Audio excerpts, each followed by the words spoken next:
Let me also take this opportunity to thank the leadership of the trade unions that is here for their understanding and indeed for their input into the resolutions that we've just appended our signatures to.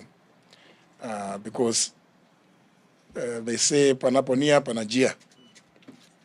So it just shows goodwill on the side of everybody.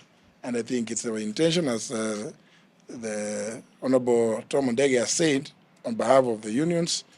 I also want to say on behalf of government, we mean what we say.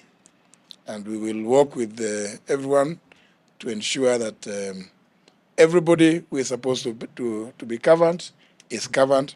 And our appeal is to, as you've said, to the Social Health Authority to ensure that whatever hiccups that may be there are addressed so as to ensure that there is seamless provision of services to the membership who are governed.